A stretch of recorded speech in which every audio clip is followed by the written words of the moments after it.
Todd Hayen. I am at the end of this horrible illness, and as I said to you before we were recording, my voice still sounds a bit like an old lesbian school teacher who's been smoking for 30 years. So I'm going to hope that you're going to talk a lot more, please, and give and give me a chance not to talk. Well, it's funny you'd say that, because I've got a thing now. If I talk too much, my throat gets all messed up. That's why I've got my water here. Oh, no. All right. So I sound more like a 70-year-old lesbian. And you look it. No, I do. Well, I am planning on spending the last years of my life as a different identity. That's funny. About that. We were just talking. I'm done with this identity. Yes, we were just talking now before I pressed record. When I was looking at your Shrew Views Substack, you got a couple cool articles. The Beast Cometh, and you're chatting about facial recognition, and I want to chat to you about that also, as well as infuse it with this other Substack of yours. Pick and choose your own truth. This is something that really, really bugs me about people on our side, is that they claim to want to know the truth, but they actually don't. They still pick and choose what is true. Have you noticed that? Oh my God, yeah. It's like there's a subset of, I call people on our side shrews, for my Shrew View Substack, and I think there's a subset now of shrews that are too far down the rabbit hole, if you want to say that, and they're so adamant. Huh? Todd, your chair is quite squeaky, so I'm going to ask you to try and not swing. That's on purpose. There. That's that. Okay, so I can't move now. Sorry. I need to do something about that. Get some old WD-40 out and slather it down. That there is a subset that is just what you're saying. On the other side of it, we've always complained and talked about the left not really being focused on truth, and that there's nothing. It's dogma. It's the same dogma that taints nearly everything, like religion and science, and it's everywhere. It's like humans apparently have a real need to stick with something that's very binary, that's either right or wrong, black or white. And whatever they choose, whatever they pick as being the thing to stick with, there's nothing that'll push them away from that. And I think that's my one. And, for some reason, I haven't had as big of a problem with that as a lot of people do. And I don't think you do either. I mean, that's one of the things that I really love about talking to you, is that you are the true example of open-minded. You'll believe something, but if something comes along that tells you, well, maybe you should look at it this way, you're totally open to that. And I kind of feel that I'm like that to some degree. And, you and I have joked about flat earth and have joked about, a lot of things that we like say, well, who knows? Maybe it is. I mean, it's like, and I just like you, that's why I wrote that article. I get very tired of this dogmatic stance that people take, especially with what's going on in the world. It's like you don't have to believe in something to the degree that you won't even consider. And I think the agenda, I think that's what they play with. I think that's one of their big power plays, is to create this dogma so that either side, that's where this whole idea of the Civil War comes up, and all of this, it's like people that are so ensconced and so deeply staked in the ground with anything in particular on either side. And I thought you could share, because I'm sure you're planning to, about your trip, and this idea of social credit in China and surveillance and whatever, to the degree. I mean, I believed it was what I keep hearing everywhere. And you just have to go there and see for yourself. That's the thing. Yes. Yeah. That's the thing so that's the thing that annoys me, but it's always in layers. So someone will say, Have you been there? No, I haven't. Oh, okay, well, then you wouldn't know. All right, so let me go there. All right, fine. So you go there, and you go, okay, how long were you there? Well, I was there 3 weeks. Oh, but you were just there as a tourist. That doesn't count. Right. Right. So then, Right. okay, so let me speak to somebody who lives there. Okay, fine. I'll talk to somebody who lives there. Oh, but you can't talk to somebody who lives there because the government is watching them. Yeah. So then, right. at what point do you accept something? Because you're always going to keep kicking the can down the road if you keep adjusting the levels. I think going somewhere is better than not going somewhere. For starters. Absolutely, it's better than. It doesn't necessarily tell you everything. No. But it's better than, because you can cut through the first layer of dogma by actually experiencing. And, it's not even what your senses bring in. It's also what you feel in your heart.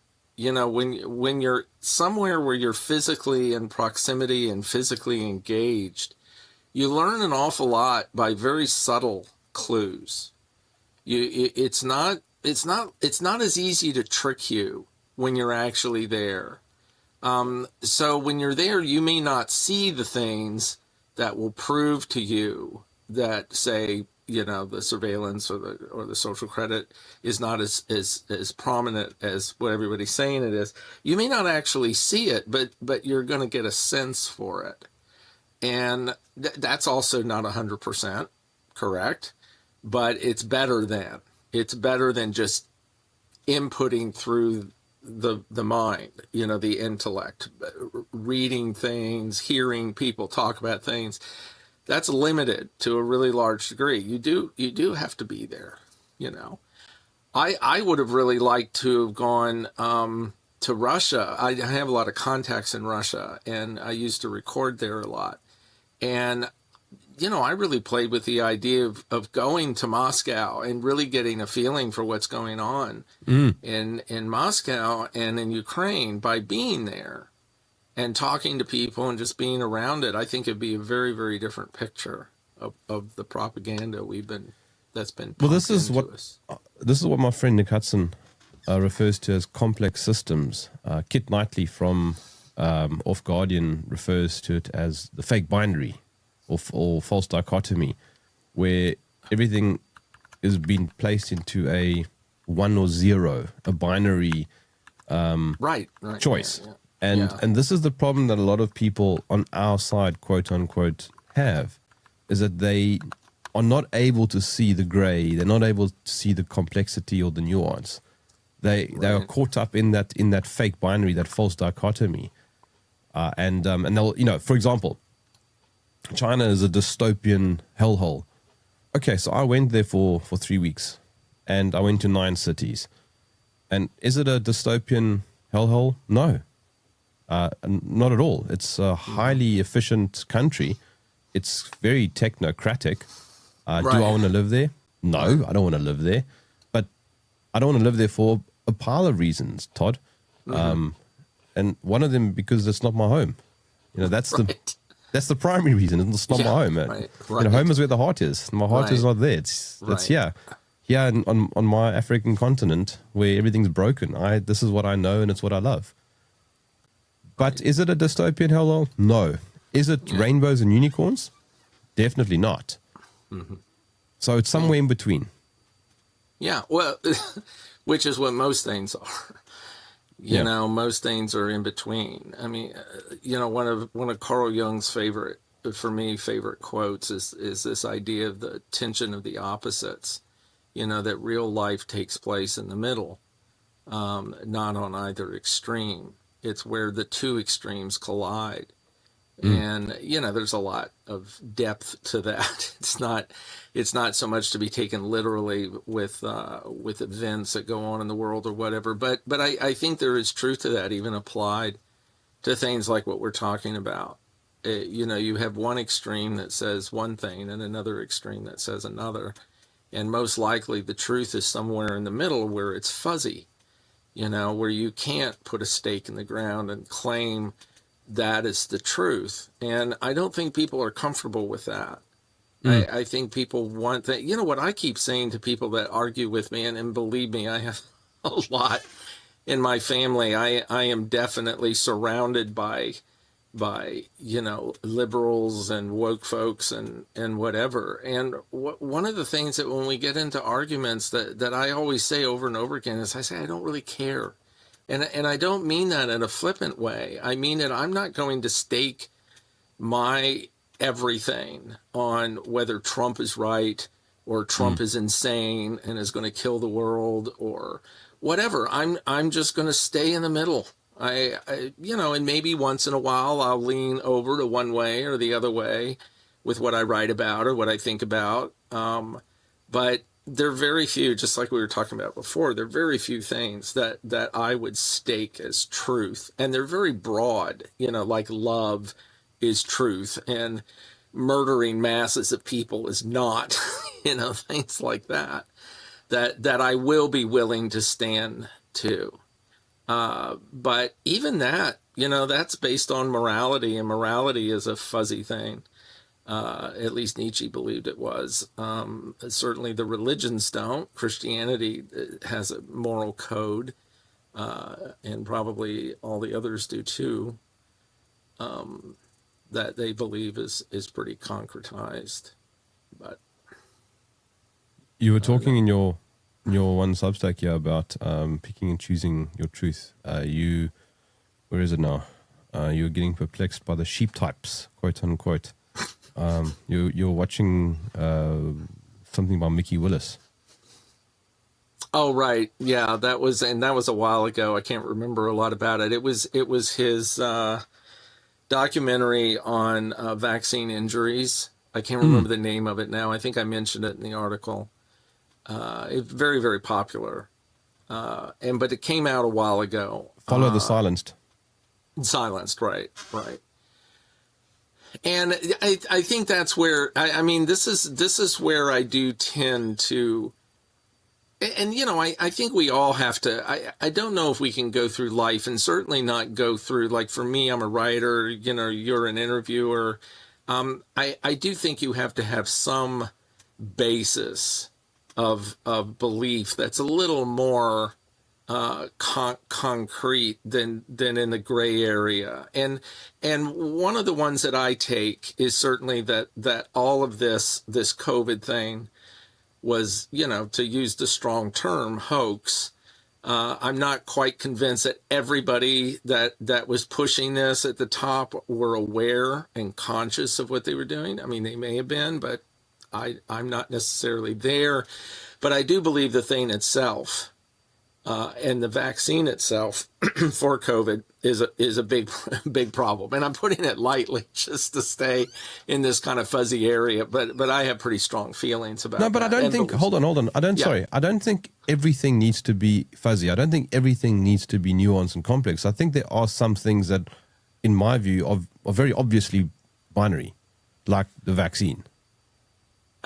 Yeah, you can say that. Whether that's actually true or not, we don't really know. Just Right, like I right. said, maybe we're in the Matrix and none of this is real. And so then you can, blah, blah, blah. You can come up with all kinds of things. But this is what I was saying, though, is that I think that we as human beings have to do what you just said. I think we have to see some things as binary. And because I don't think we could function as a physical being in the world. Maybe if we were a spirit or something that could just observe, we could like say, well, that's, there's nothing definite about that. But I think just to function, certainly doing what you and I do, like my writing. Now, my therapy is a little different. You got to constantly stay in the gray there because you don't know who you're dealing with, and you can't be contrary too far with some things. Some things you can, like if somebody's a pedophile or something you're working with, you obviously have a pretty binary way of dealing with that. To some degree, certainly not as much as, say, the prison system would, but as a therapist you might. But anyway, I'm going off on a tangent. But the thing with Willis's, the comment I was making was that it was so clear to me in watching that, even before watching it, that the vaccines cause serious physiological issues. serious ones, and enough of them in the percentage and the statistics that it should be a much bigger concern than it obviously is. Okay, I mean, that's a really simple statement. And yet people will watch that that documentary and will not believe that. They will choose their own truth, which is that none of that's true, that the vaccine saved millions of lives, and if we didn't have it, we just have to put up with a couple here and there of people that may be damaged by it, but there's no proof that it was the vaccine that caused these things, blah, blah, blah. So that's the truth they take and they choose. And it doesn't matter how clear and how obvious the contrary truth is or the contrary position is to that, which happens to be the truth in my view. And that's really what I was writing about. I think that there's a psychological anomaly there that is really serious. And people love to come up with reasons for that. Oh, well, they just don't know. They haven't been educated properly or whatever. And I don't think that's the reason that people will choose something that is so obviously not true as the truth. I think the reason goes much, much, much deeper psychologically. Tell me more about it going deeper. Why? Well, I mean, psychologically, there's a lot of things about that. This necessity for humans to be tribal, to belong to a group, to be easily brainwashed. The whole cult psychology, and we've only studied those kinds of things on small scales. Small cults of like 100 people. Or something, isolated somewhere in California or some strange place. And we studied, there's a cult leader and they're usually out of their mind. And it's like really easy to see how they're manipulative and they're kooks and all of this stuff. But in reality, that what we're seeing, the cult psychology, and Matthias Desmet, covers this a lot in his book, The Psychology of Totalitarianism. And he calls it mass formation. And that there is a mass effect that is very, very deep. And we're talking about dogma. I mean, that's where the dogma of that polarity and that side is so prominent, that there is some kind of truth set. There are people like government, presidents, obviously not the current president, of the United States, and that's where you run into these kinds of things. Well, why isn't he part of that whole dogmatic belief that they can do no wrong? That because Biden obviously was in that position, and any of the other Democratic presidents were. So the Democratic Party as the cult. Actually, if we're even considering that this is a viable explanation for it, and I'm not saying just officially, I'm not saying the Democratic Party is a cult, although I think both parties have cultish elements to them on their extremes, because they listen to whatever they've decided is the chief and the grand poobah of that group. And nothing will get in the way of that. There isn't anything. And, we've seen stories about this for years, that even if the leader admits that they're a criminal or whatever, people will still stay with them. Like Stalin was like that. He never really admitted he was a bad guy, but it was very clear after he died and, Khrushchev came along and said, hey guys, Stalin was whacked. And look at all that he did. And there's a huge group of people, and there still are in Russia, that still believe Stalin was the greatest thing. Even though there's famous stories about people whose partners were taken off and executed by Stalin, who still believe him and believe that he was a great leader. So it's humans are weird. I don't hear you. I think you're muted or something. Sorry, I had my microphone on okay. mute. One sec. You're talking about Stalin. Now, when I was in China, we were chatting about Mao. Uh-huh. So there's an overlap here. Yeah. Mao is still revered by a lot of Chinese people.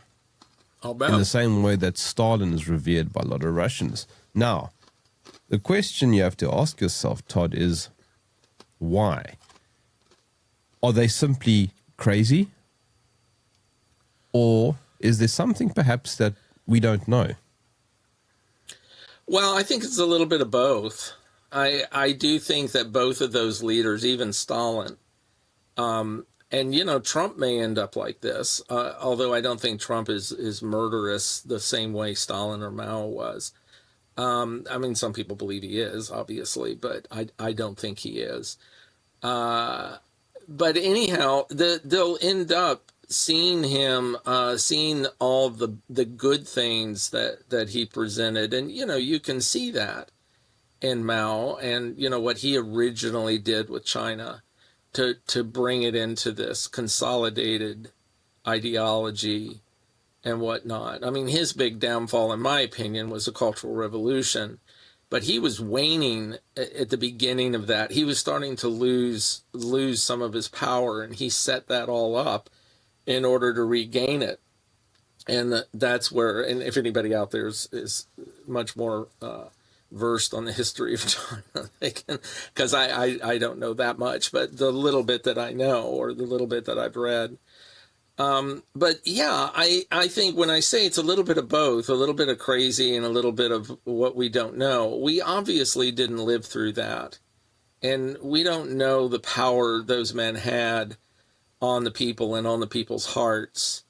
I think it's very unusual for someone of that power and that much ability to radically change things, to bring a country. If you look at, of course, Stalin came after the war, or he came before the war, because he came right after Lenin died in 1924. So he didn't really do that much that would improve the lives of Russians. Well, that's not true. He did, but in weird ways, with what he did in Ukraine with the grain and all of that. I mean, that was really the industrial period of that country. And they were preparing for war once Hitler came along, which wasn't too much later after that, 10, 15 years, where they would know what was going on there. And they were buddies at first, obviously. But anyhow, we don't know, because we weren't there and we didn't experience the positive aspects of those leaders. So I don't know if that answers your question, but. Well, no, because I don't suppose there is an answer. No. I think it falls again into that complex systems way of thinking. I mean, I've got a friend who grew up in China in the 80s, and he remembers the hard times, the food rations, and his parents grew up under Mao, and they certainly didn't like Mao. And yet there are others who did grow up under Mao who did like Mao. Let's bring it home. Here in South Africa, there are many who grew up, like myself, during apartheid, and have fond memories. I have good memories of living through apartheid. I don't look back at apartheid and go, it was just this tragic system. You could argue, yes, well, because I was on the side that benefited.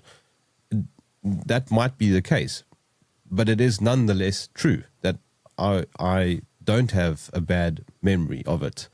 Mm-hmm. Whereas there are many black South Africans who do have bad, and funny enough, there are many black South Africans who do have good memories also of apartheid, because they compare where the country is now to where it was then. So it's not a binary thing. It's not 1 or 0. Well, certainly when you're dealing with individuals, our individual experience can be radically different, depending, just even if we're exposed to the same environment. We can have completely different takes, completely different, unconscious systems built around the environment that's radically different due to a lot of things. I mean, the way we were raised, you could even go into the collective and say past life stuff or whatever. But there's, when you're talking about the individual, and again, this is a good point you're making, because I think as we mingle with people in our world, we're dealing with most people, and I would say like quite a large percentage, that know almost nothing about what's really going on.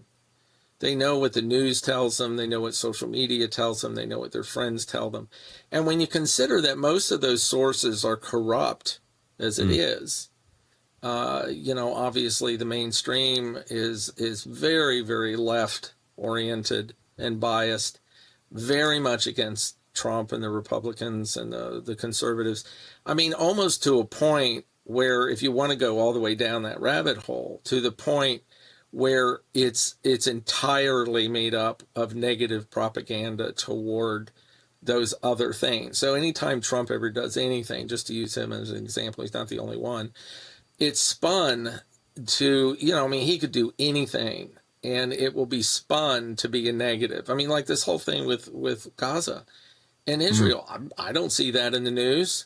I mean, it is big news, so you see a headline here and there, but nobody's talking about it. Nobody's like saying, wow, can you believe how great that is that Trump did? And I think if people were not biased, they would acknowledge the positive aspect of what he's done. But because it goes against their bias, they don't even want to see it. They'll admit it happened because there's nothing, but they'll spin it. They'll say, oh, well, that's just his narcissism, that he's like going off saying that he's a peace lover and all that's just all bullshit. They'll say something like that if they say anything. But they just don't know. They don't have information that is not subject to the spin. And that's why guys on ours, or people on ours, I don't say guys because it's everybody, on our side of it are always talking about do your research. I mean, that's like the line that you hear. And it's like, well, where do you do your research? Do you go to the New York Times, Washington Post, NPR? No, that's not where you're going to find the truth, But then just like you said earlier, where we then get exposed to the extreme on the other side, like the moment Charlie Kirk was assassinated, this deeper place was saying it was all fabricated, that he's still alive, that he wasn't really killed. And, to do that as quickly as they did, I mean, they could be right. Yeah. I'm not saying they're not, but to do it as quickly as they did, I mean, this was literally the day of, you were hearing all these reports that it was this and it was that. I just don't think the information was there to come to those conclusions so quickly. And that's biased, in my opinion. But yeah, I mean, just as a segue, that whole event was weird. Oh, it was incredibly weird. I don't have any problem with it being weird. Absolutely. And they could be, that extreme, just like Elvis could still be alive. I mean, that extreme to say that he wasn't actually killed is an area that I think needs thinking about, but that it was set up and it was all, not a lone gunman, the whole 9 yards. Absolutely. Everything's pointing to that. And, but anyway, that was just an example. I don't know how you feel about that. I mean, we can talk about that. I don't have a view. I mean, it happened just before I went to China, and so I was distracted by everything in China. So I didn't focus on the Charlie Kirk thing, but I came back. Right. And my word, what a theatrical performance has this thing turned out to be. Yep. Yeah, and that started pretty much right at the start. I mean, that whole memorial service kind of got my eyebrows lifted quite quickly. Yeah. And even the way it was carried out, certainly with the shooter, quote unquote, with what he did with the gun, and apparently there's no exit wound, I believe. I haven't looked into it. I might have that wrong. No, that's the part that kind of points to the idea that he's still alive, because guns. Have you shot a 30-06? I mean, is that... Dude, there's no possible way. There's no way in any universe that a 30-06 is not going to exit his neck. There's no possible way. Blowing to pieces. That is a hunting caliber. Yeah. Yeah. Now, I don't know if it made a difference from 150 yards or not. I don't know if that makes a difference. I mean, that's not very far. It isn't? Okay. Yeah. See, I don't know guns that well, but I do know them well enough. I mean, I grew up in Virginia country, and I did have an NRA card at one point. I mean, so, Todd, if I shoot a buck, I shoot at a much further distance, and I use a caliber that's a 308, which is, for all intents and purposes, pretty much the same caliber. All right. There's no ways that thing gets stuck inside the animal, or there's no ways. No. It's too strong. It's too fast. Yeah, and it would at the very least knock him back a bit. You know, everything I've heard, it would have blown him to bits. And also a 3006 should leave quite a big hole in him. Right. That's what I'm saying. Yeah. So, you know, I'm open to that. You know, I think I can't, the only reason why I don't go 100% in that direction is I can't see any reason why they would keep him alive. Yeah, I don't know what's going on. Yeah, it seems like, well, why bother? You know, just get rid of him. That because obviously the culture believes he's gone. So, you know, why keep him around? But, you know, maybe that'll come up as the reason for that. You know, maybe that's a deal they made with Erica. Yeah, but I mean, it's not like he was that famous. That I know. That they required a huge show. No, right.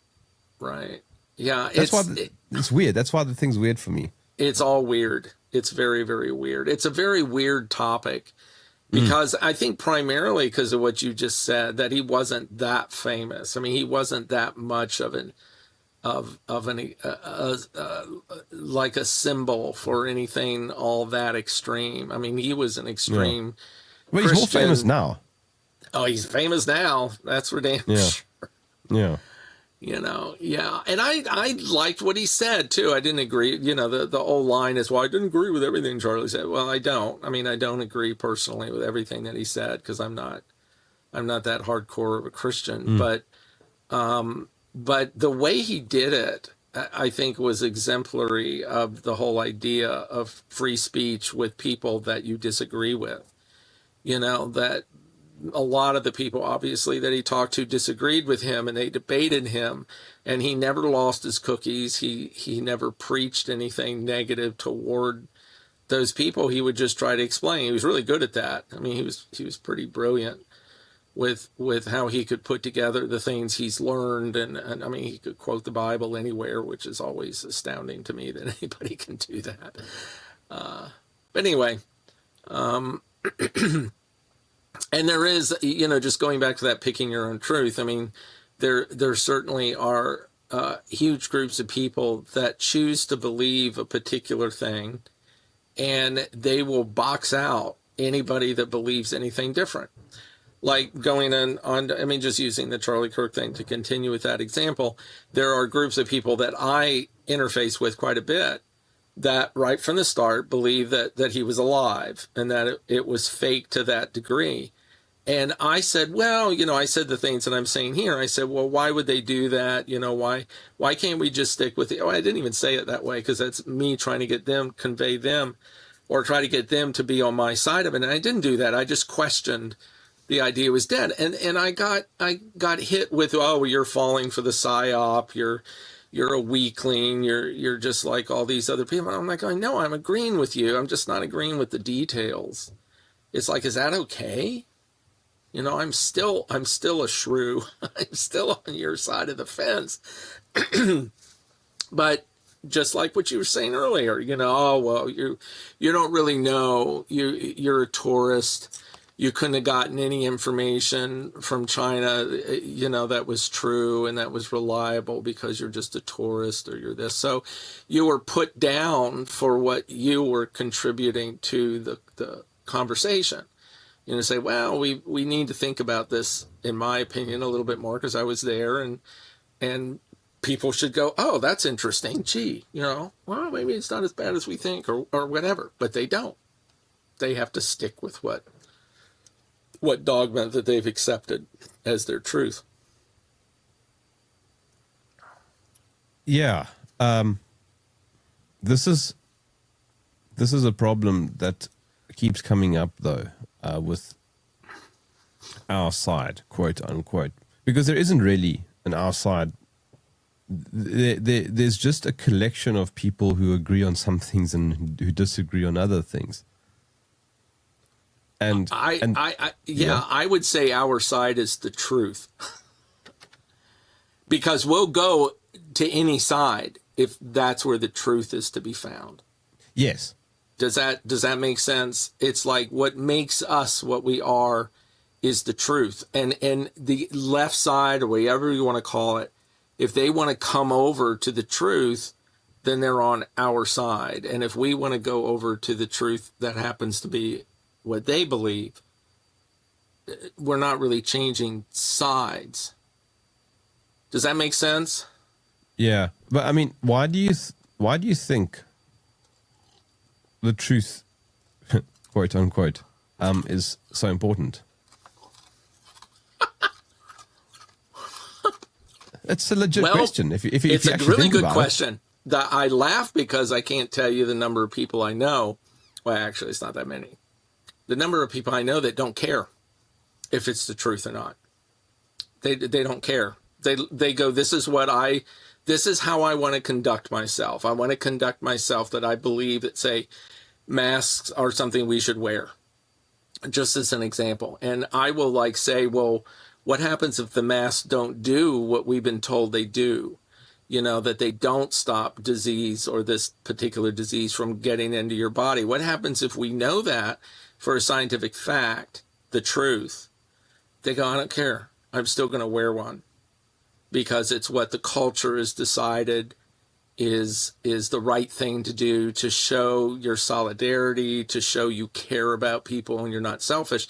And I go, what happens if it was all fabricated just to make you comply? I don't care. That doesn't matter. And I laughed when you said that, because for some reason, for me, I can't do that. I can't do that. I have to follow the truth. And yeah, a lot of times I don't know what that is. I admit to that. So that's why I'm not dogmatic about it. I admit that I may not know what the truth is, and I'm open to you explaining to me what it is in this particular situation if you know more than I do. But I may fake it in order to keep from getting shot in the head or something. One day, if it comes to that, I may go, yeah, I worship that guy too, to keep from whatever. But it still matters to me, and I think there's a lot of people it doesn't. Sorry, just hang on. I feel bad for you, buddy. Yuck. Sorry about that. I got a frog in my throat. Prove it. Well, you can hear it. Well, the actual frog, though. Are you being literal? Yeah. No, I think I got an old lesbian school teacher in my throat who's been smoking for 30 years. Yeah. The whole question around why does the truth matter, actually, I think is more profound than what we probably realize. Because if you just look around you on a day-to-day basis, how many people actually care? Mm-hmm. I think people have been trained not to care. I think, and this is my paranoia. I point to the agenda for everything. I think naturally people care more than they appear to care now. I think naturally they do. I do think there's a point that people naturally go into denial, naturally will not heed to the truth, but they may not say, I don't think the truth matters. They may not go that far to actually say that, but they act as if the truth doesn't matter in order for self-preservation and for a sense of well-being. Like the truth is, when you go out on the freeway in your car, you're more likely to die than you are if you're sitting at home. But people don't adhere to that. They don't act to it. They don't say, well, I'm never going to get in a car again. So they deny that truth. They don't really deny it. It just doesn't have the impact on them. So I think you got that going. But with what's going on now, as long as you can get up in the morning and eat your breakfast and go walk your dog, or, go to a restaurant now and then or whatever, as long as you can do all those things, then who cares if the government's corrupt, or if they, tried to poke everybody with a vaccine, or they're waging But it was just war. a few years ago where it appeared that so many people did care. I think people used to care. I don't think they do anymore. I mean, They've just people are forgotten so about the whole thing.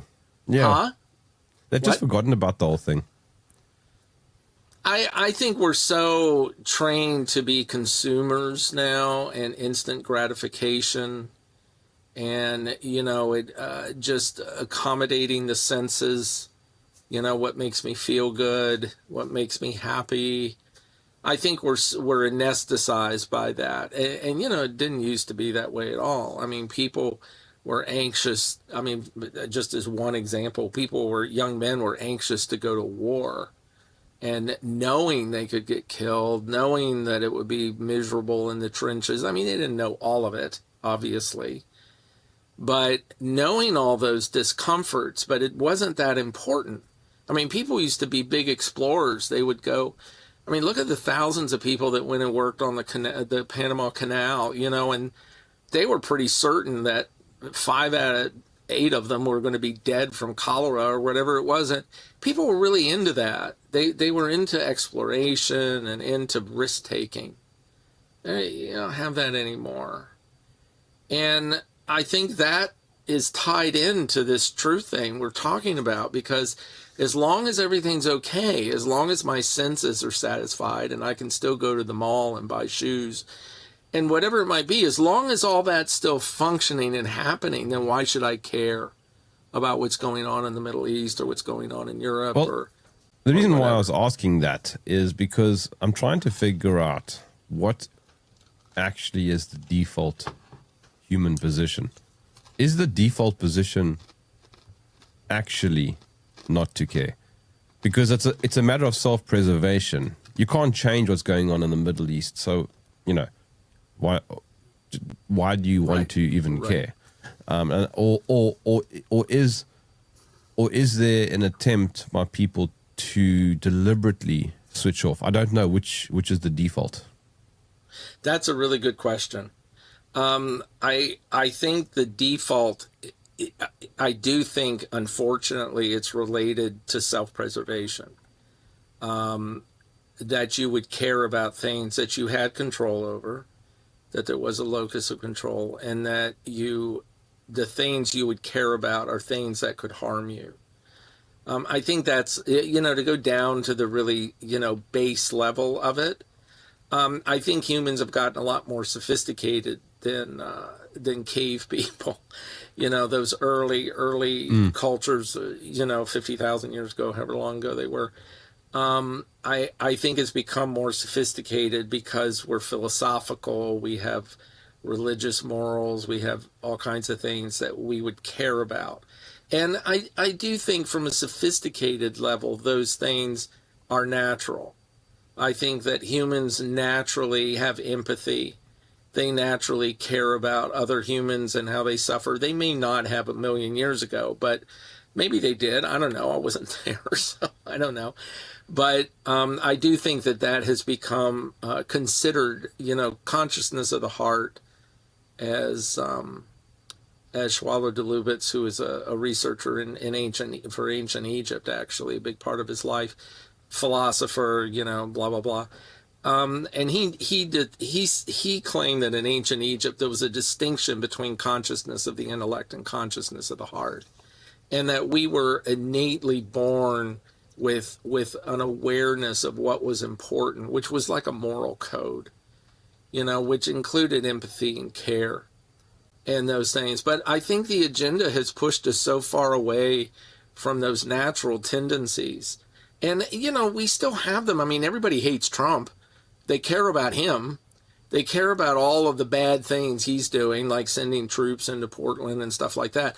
You know, they're constantly, I mean, hate is a really powerful care thing, you know, and that again is also obviously agenda induced or agenda created, this split, you know, we hate Trump and we like him, and you know, there's that conflict.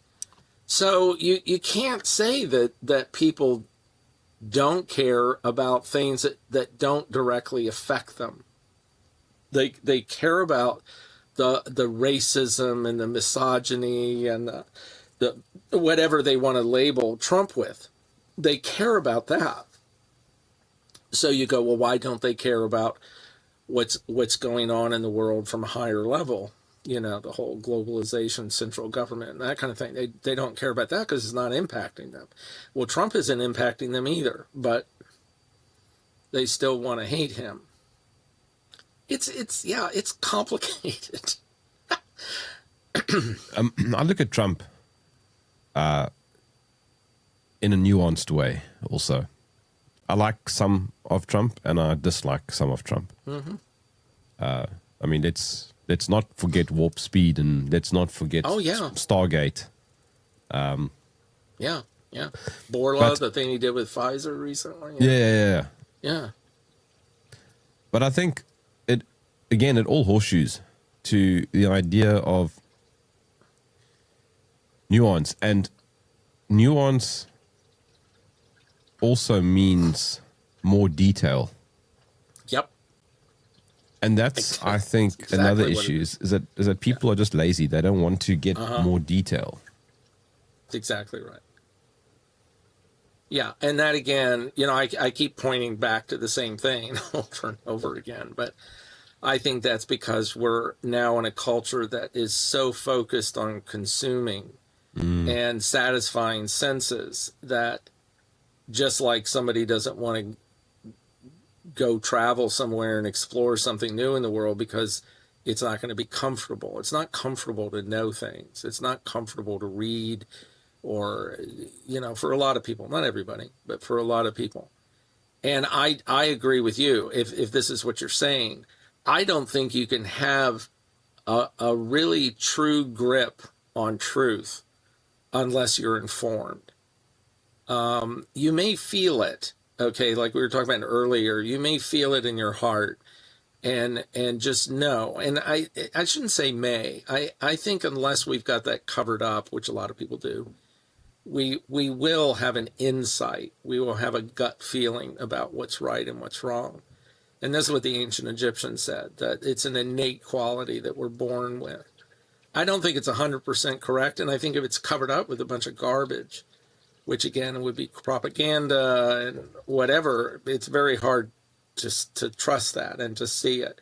But I think when you feel it, you're driven then to inform yourself, and you're driven to look for information, like going to China. That's a form of gathering information.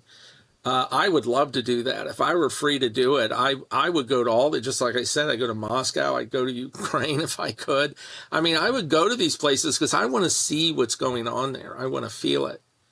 And I'll probably get killed doing it, but still, that's something. Well, I mean, I didn't see a social credit score of any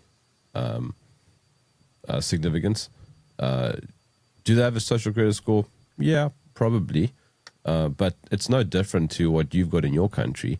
Todd, if you got a criminal record, how easy is it for you to get a bank loan? Oh, it's nearly impossible. I have a lot of clients that have that. You can't travel, you can't do anything. Okay, but that's a social credit score. Yeah, I know. I agree. It's for a larger event, a crime that you're convicted of. Than say something like, you know, buying too much meat or something. But, well, I mean, that I have not seen. Yeah, well, maybe that doesn't exist. Yeah. Maybe that's all part of our side's propaganda, because it's working on both sides. There's no question. Yes. There's propaganda on both sides of this fence, because it's that poking, that shaking the jar of the red and black ants. You know, they all get shook And so there's propaganda on both sides of it to get them at each other.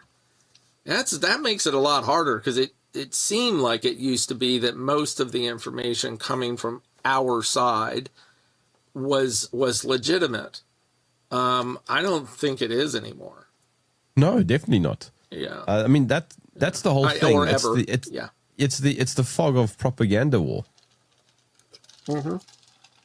You don't know what's true. So I guess people have to watch you, and you'll tell them the truth. No, and even then, but Jerm, you're just shilling for China. You're a CCP agent. Right. I mean, so it doesn't even matter what I say, Todd. It doesn't matter. No, I was joking. I know. Yeah. But I'm giving you. I know. It's a good response. I just got blasted. Yeah, I mean, I literally had a conversation. I've never had so much pushback. I thought 2020 for me was serious pushback. Like, I thought when I went against all the COVID stuff, I thought that was the most intense that I have experienced. Mm-hmm. I actually think that what I've been experiencing regarding China is worse. It just seems to be an impossible nut to crack. Yeah, I would think so. From people who claim to be truth seekers, who are interested in what is true, they just go, you're talking rubbish. Nice bit of propaganda. Mm-hmm. Yeah, no, that would be really hard. Well, and I know you just said this too in this hour, that maybe your experience isn't necessarily the indicator of the truth. No, it's still narrowed down to but you. But it's better. It's better. Absolutely. It puts a gray in it. It becomes the tension of the opposites, And it goes, as you correctly said, both ways. When I was in China, I was chatting to some people about being from South Africa, and I asked the one woman, "Are you going to come visit my country?" And her response was, "No, I'm too scared." Yeah, right. See, so now it's the same thing, but in reverse. Yeah. And I asked her, I said, "What are you scared of? What are you scared of?" Mm-hmm. Oh, but you see, it's what I see in the media. Okay. So now we are now talking about the same thing. Right. Right. And so everybody is talking to everybody with propagandized lenses. And so what happens ultimately is the more that people don't travel and the more that people sit on YouTube, I almost think the stupider they get. Well, the information they're getting is not truthful. It's biased. Or it is, but it's infused. Yeah, yeah. I mean, there's always a little bit of truth to almost anything, or people won't grasp it at all. Again, Jung used to say you have to have a hook to hang your hat on. You know, the hat could all be nonsense, but the hook is not. And, I think that's the secret to propaganda. Have you ever read Bernays' book, Propaganda? No. Yeah, I've never read it either. So. But you've obviously read a whole bunch of Nietzsche. No, I don't read Nietzsche, actually. My therapist is a Nietzsche guy, and he tells me everything I need to know. No, I started reading. There's a couple of times in my life I've started to read Nietzsche, and I just can't get past the first 5 pages. Why? It's too dense. It's just so, I really should. Because I think he said a lot of things that I would resonate with, but I have the cliff notes.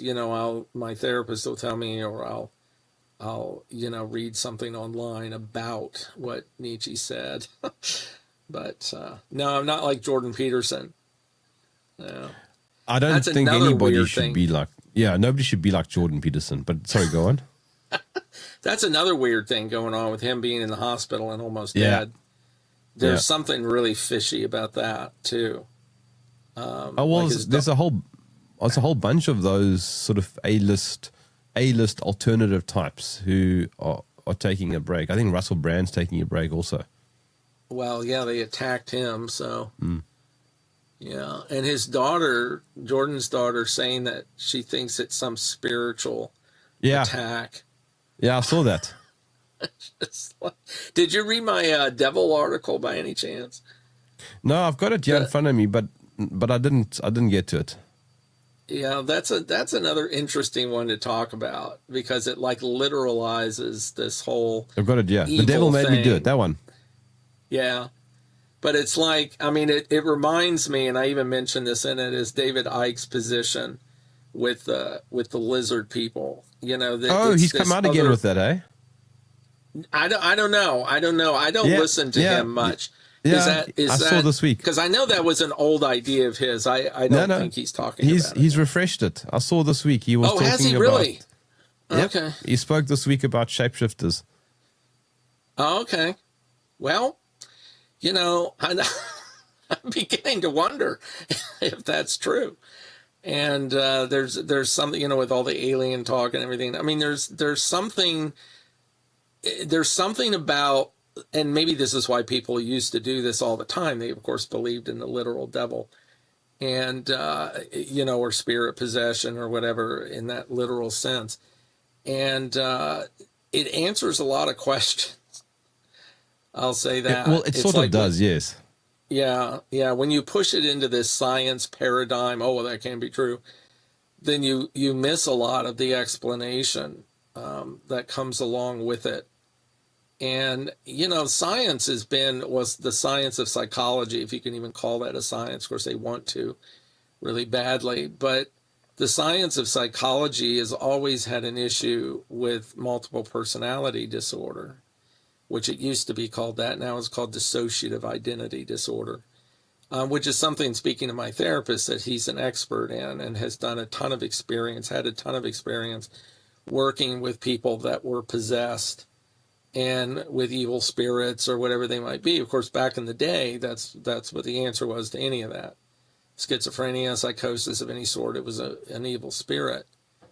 And that psychology has a very hard time fitting those experiences into a materialist paradigm because it's very unexplainable. And if you just stick with the spirit part, it's easy to explain. I mean, seriously, it just is, because it just fits everything about it. If you just step over that line and say, oh, well, this is a spirit, or like, I mean, what's interesting about Ike's stuff is that he materializes it. And I don't know if that's necessary, but this is where I wrote the article about, because maybe it is. Maybe there is something material about it, but it's like taking something that could very well be metaphysical, or at least that's how we thought of it, and materializing it with shape shifters, because shifting shape is a material function. You know, you materially become something else. And he was talking about this decades ago, actually. Yeah, I know. He started talking about it decades ago. And then I think people probably just weren't ready for it. So he left it alone until now. Yeah. Who knows? But, I mean, I think there probably is some truth to a lot of what he says, Todd. This is the thing that I don't want to say out loud. But I think there is a lot of truth. I like David. I've interviewed him 3 times. And oh, have you really? Oh. Yeah. And actually, I'd like to invite him back now that I think about it. He's just a very difficult interview. Is it? He doesn't really answer questions. You just say hello and then just sit back and Right. But I think he's the real deal. I think he is legit. He has spent decades being slaughtered and attacked and banned and censored, you know. While at the same time you've got Alex, who is having a great time, and it certainly does make you wonder. Yeah. Alex has had a few moments where they've come after him. Sandy Hook, for example. Yeah. And I think 9/11, he was the first to go for the alternative angle. of any broadcaster, but he still enjoys way too much sort of mainstream popularity. Yeah, well, we're hearing that a lot too with any of these people that, are considered traitors or limited hangout. Yeah, or I don't know. I mean, I think calling him a traitor, Alex, that is, I think might be a bridge too far. Yeah. But I mean, he is very, very theatrical, and I mean, I don't really take much of what he says seriously, to be honest. Yeah. But he is entertaining. Yeah. Whereas so is Trump. David, yes, Trump is entertaining, but David, I think, has a huge amount of depth. Yeah, I would agree. Yeah. Okay, Yeah. Well. Yeah. Yeah. Sorry. Let's come in for a landing, Todd. Okay. Let's quickly promote your Substack. Okay. And that's Shrew Views. Shrew is a little animal. All one word, www.shrewviews.com. I write 2 articles a week. There's over 500 of them online there. And I have a book out called The View of the Shrew. And it's available on Amazon. Sorry that it's Amazon, but that's where it is. And come over and join us. I mean, we have a great community, a lot of talk back and forth, with comments and things. So it's everybody seems to like it, and that's why I keep doing it. So it's a fun place, or interesting at least place to be. So check it out. It's such a small animal, a shrew. I know, that's what's great about them though. They'll like attack a dog. They'll like jump and bite his nose. They'll jump up like 10 feet off the ground. It's a small thing. 3 feet off the ground. Yeah, that's my sister and I came up with the shrew thing just because I was talking about sheep all the time, which I'll probably back off of a little bit because I've gotten so much flack for it. But she said, we got to come up with another animal. And for some reason, we were talking about shrews, the old 50s movie, the killer shrews and whatever. And I said, well, why not shrews? It's a short word like sheep. But does it really symbolize our movement? And it does, actually, because the shrew is very small, but very vicious and blah, blah, blah. So, stuck. All right, Todd, my throat is dry. I'm going to buddy. You're going to take care of yourself. Thank you for joining me in the trenches. Thank you for having me. Love to be here. Always enjoy it.